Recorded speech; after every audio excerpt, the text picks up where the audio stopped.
I'm Beck and welcome to a video where I discuss all of the books that I did not finish during 2023. I DNF books, which is I put them down if I'm not liking them, and I've got over 30 to show you that I didn't want to continue. So without further ado, let's get into them. Alcatraz and the Evil Librarians by Brandon Sanderson, which is a middle grade for him, and the tone was just not right to me and I put it down very quickly. Also The Black Hawks, which was supposed to be a fantasy heist novel with this rogue crew going on this mission in the wilderness, which sounds really tense and intriguing, but the execution of the story was really boring. The writing style was not that great and I didn't care about the main character, and he's supposed to be the most interesting one. So I put that down at like 80% because I really wanted it to be good. I wanted it to pick up and I stuck with it for too long and it put me in a bit of a slump. So I made the hard decision after 80% and I felt very free after I did that. In February, I put down The Vor, which was also a fantasy book, but it was more like a literary fiction author took acid and then tried to write a fantasy book.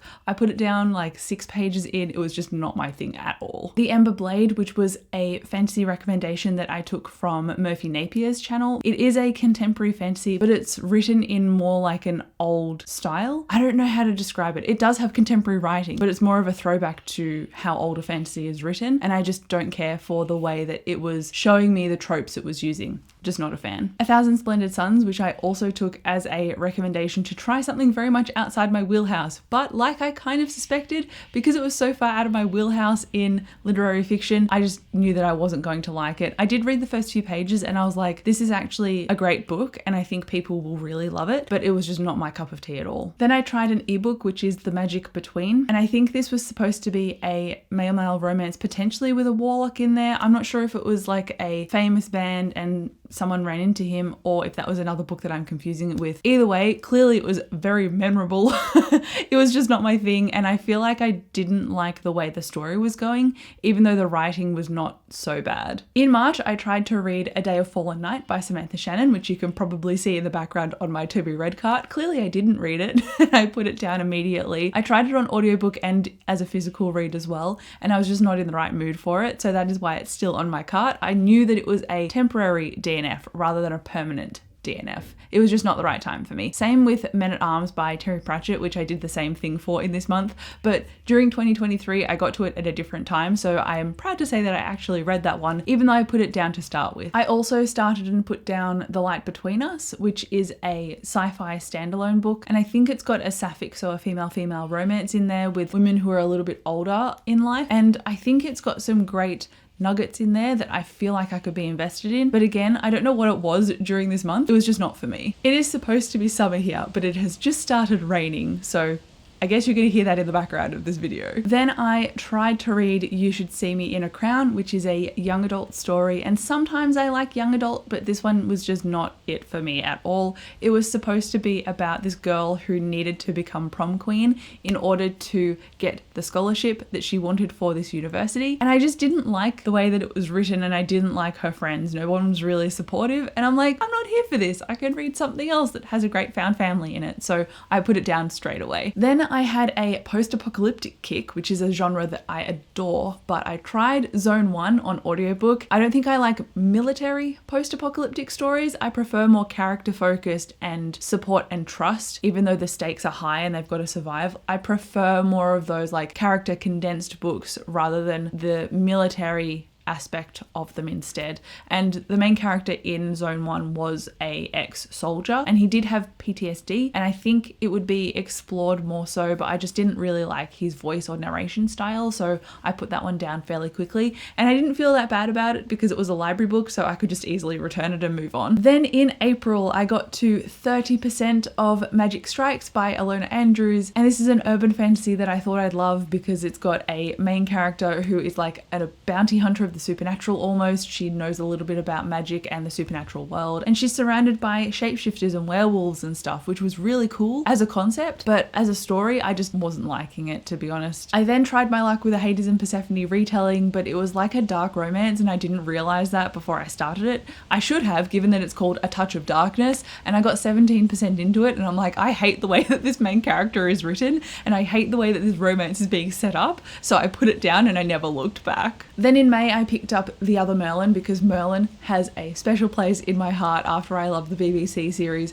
so much, and I thought that this was going to be a queer story, but it was not. So my bad with my expectations. I think this is just honestly a fun book to read, but because I expected it to be male and it was male-female, I was like, I don't feel like reading this anymore. And I got 4% into it and put it back down and gave it back to the library. Then in June, I got 70% into this book as well, and I was like, what is wrong with me? Why am I still reading it? And it's called That Time I Got Drunk and Saved a Demon. And it's literally what it sounds like. This character saved a demon and then hid in her cinnamon field because as soon as she saved him, he was like, rah, I'm a demon, and tried to kill her because his demon sight overtook him or something. But it turns out that there is a curse on this city, town, and they need to go together to destroy the temples that aren't actually temples and save the town from people being able to shift into demons. And I'm like, it's a very loose fantasy concept. These characters have known each other for like 4 days and he's already declaring that she is his and they're gonna be like soulmates or whatever. Not for me at all. Then I tried reading Boss Witch,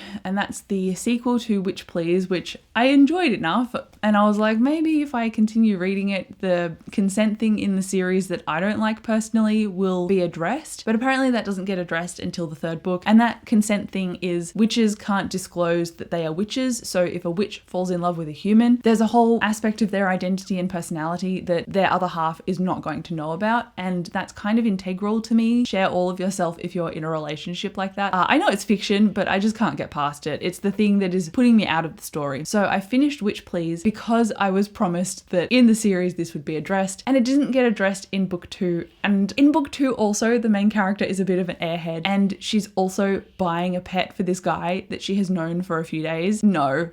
So I put this one down pretty quickly as well, and I'm obviously not going to continue the rest of the series. I also tried a very popular book called Witch King by Martha Wells, who wrote the Murderbot Diaries novellas, and I kind of DNF'd the novellas as well.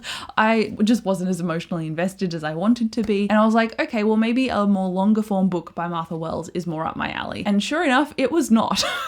I got very early on, like 3% or something into this book, and it was just dumping stuff into the story, not explaining it, and moving on very quickly. And I'm like, I don't think this is set up very well, and I just do not care about any of these characters, what their purpose is, and their interactions. And those things are very key in being set up at the beginning. And when they were all talking, I was like, I don't even have the patience for this to develop. I just don't care, and I know I don't care, so I put it down immediately. The Black Tongue Thief, which was another high fantasy book with a really cool cover, so I thought, I'm gonna love this because the cover is cool. Big mistake. The writing kept flitting around to different things. It wouldn't settle and develop, and it was also kind of just boring, to be honest. I also tried The Subtle Art of Not Giving a, and I did not like this one either. It felt very preachy. It was supposed to be a self-help that was motivating, but I was like, it feels like someone is talking at me and I don't like it. So I was like, return. Then I tried a Tessa Bailey book called Love Her or Lose Her. It's about a married couple who have not been intimate for a long time. I think he's ex-army and she's a housewife but doesn't want to be a housewife, and she's got these ideas that he's not supporting. And I think at a certain point they go to therapy, but I couldn't even get to that point because I'm like, these characters are driving me insane, and this is a very toxic situation that cannot really be remedied unless they leave each other, and they're the two romantic leads. So in a romance novel, that is not going to happen. And I was like, I hate this. I'm putting it down. So that was July. In August, I only DNF'd one book, and that is The Dawn Hounds, which I thought was going to be this fantastic dystopian fantasy sci-fi story about rebellion in this city, but it wasn't really gripping me, which is sad because the author is from New Zealand, and that's, not very far away from Australia. And I was like, I'm gonna support the locals and listen to this book. It wasn't my thing at all. Then in September, apparently I went a little insane because I tried reading The Shadow Cabinet 3 separate times by Juno Dawson. Eventually I got 125 pages into it, and I was like, I hate this. The story is not going in a way that I wanted it to or hoped that it might. The character that we are following I just hate and is not redeemable, so I hope they don't try to get redeemed. it just got more awful as the story went on. And I was like, why am I holding on to this? I need to let it go. Then I tried reading Battle Mage and I got 20% into this, but I was disappointed because it started strong and I was intrigued. And then it just felt like the writing was pretty much the same across multiple characters and I didn't care anymore. Disappointed because again, it's got a cool cover and a cool name and I love fantasy, but I just did not love this one. And then you'd think that I would have learned my lesson, but no. I went back to Tessa Bailey with Unfortunately Yours. To be fair, it is the sequel to a different book in a different series by her, but I had the same result. And this time I got 60% into it. And it's supposed to be a marriage of convenience story where these two characters get together under the premise that they can both benefit from being married. Usually that makes them form a trust bond, but these two characters were kind of flaky, and every now and then Tessa Bailey dumps a whole lot of miscommunication into her stories and it works to their detriment, and that was what this was doing, and I just put it down because I couldn't stand it anymore. So 60% and then I turfed it. I also tried more of Terry Pratchett. So I did read some Terry Pratchett in 2023 and I listed him in my every book I read in 2023 video, but this book was not it for me, and that was The Light Fantastic, and I got 6% into it. I do like the audiobooks for Terry Pratchett, but I was just not loving the story for this one, and I think in his earlier works, the story I'm going to struggle to connect with more, whereas his later stuff, he's more developed obviously as a writer in his craft, so I'd be keen on reading his later stuff, but not so much his earlier stuff. In October, I then tried to read 2 Alice Oseman books. One of them was I Was Born for This, and I read a few pages and just realized that even though it's written very well and these characters are very true to form, it's just not a story that I think I would enjoy. This is the teenager who falls in love with a band member and they have a romance, and I think I would have loved this if I was 14, but I'm 30, so it's just not my thing. Then I tried Outcast, which is written by the same guy who did The Walking Dead, so I thought this was going to be a little bit more intense and again character immersive, and it kind of wasn't. This guy sees demons and this priest apparently knows that he sees demons and has known for a long time, and that's it really. He's being haunted by these demons and he has to figure out why, but the way that it was delivered and written and drawn, not gripped, so I put it down, which is a shame because comic books are expensive, so I have made an error. Oh yeah, the other Alice Oseman book was Loveless. I got further into it than I did with I Was Born for This, but again, Loveless, because they aged up and they go to college, I was like, yeah, this is more my thing, but I just dislike the main character because she is stuck in this rut of almost lying to herself and pretending everything is fine. And I don't like characters that are willing to pull the wool over their eyes. That is something I've discovered about myself. I don't like that cowardly archetype where they go from coward to hero. And I don't like when a character goes, oh no, everything is fine. I have observed these things, but surely those can't mean anything to me. If you've observed them, obviously something is happening. So maybe address those things instead of ignoring them. I get that it's a very human thing to do, but I just do not like to see it in my fiction. And then I put down Howl's Moving Castle, which is kind of heartbreaking to me given how much I love the film. I didn't like the book. I got 63% into this book, so I loved the first 2/3, but it started to kind of meander. The characters that were set up with purpose and direction, they kind of stagnated and got stuck on a particular plot point that really got dragged out. And I was like, oh, this had so much momentum and purpose, and now I feel like I'm just listening to it to finish it, and that is not the reason I should be listening to an audiobook. I want to make the most of my commute to and from work. I want to listen to something I enjoy. It just turned out that I ended up not enjoying this one, and I feel like if I stuck to the end of listening to it,